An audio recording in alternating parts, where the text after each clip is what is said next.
अहिल्यानगर शहरातील वैभव नायकोडी खून प्रकरण सोमवंशी संघटित टोळीविरुद्ध मोक्का।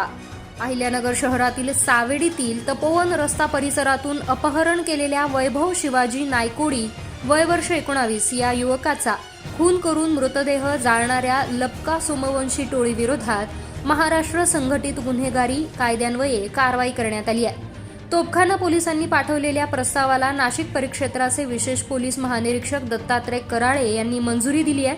त्यामुळे दाखल गुन्ह्यात मोक्काचे कलम वाढवण्यात आले आहेत। तपोवन रस्त्यावरील सलूनच्या दुकानाजवळून 4 चाकी वाहनातून आलेल्या चौघांनी वैभव नायकोडी यांचे 22 फेब्रुवारी 2025 रोजी अपहरण करून पळून नेले होते।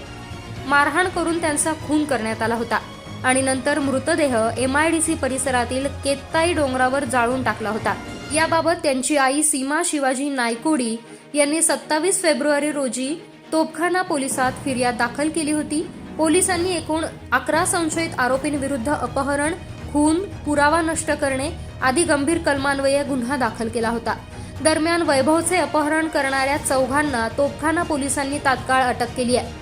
त्यानंतर त्यांनी वैभवचा खून करून त्याचा मृतदेह जाळून टाकल्याची कबुली देखील दिली होती। त्यानंतर इतर संशयित आरोपींना देखील आता अटक करण्यात आली आहे। संघटित गुन्हेगारी टोळीतून हा प्रकार घडल्याचे पोलिसांच्या तपासातून समोर आलंय। MIDC हद्दीत 2 टोळ्यांच्या युद्धातून वैभवचे अपहरण करून त्याचा निर्घुणपणे खून केल्याचे तपासात निष्पन्न झालं। या संघटित गुन्हेगारी टोळीविरोधात कठोर कारवाई करण्याचे आदेश पोलीस अधीक्षक राकेश ओला यांनी तोपखाना पोलिसांना दिले होते। त्यानुसार पोलिसांनी टोळीतील सर्व संशयित आरोपींना अटक करून त्यांच्या विरोधात महाराष्ट्र संघटित गुन्हेगारी कायद्यान्वये कारवाई करण्यासाठी प्रस्ताव तयार केला होता आणि तो विशेष पोलीस महानिरीक्षक कराळे यांना सादर केला। महानिरीक्षक कराळे यांनी सदर टोळी विरोधात मोक्का कलमान्वये कारवाई करण्यास परवानगी दिल्यानं सदर दाखल गुन्ह्यात मोक्काचे वाढीव कलम लावण्यात आले आहे।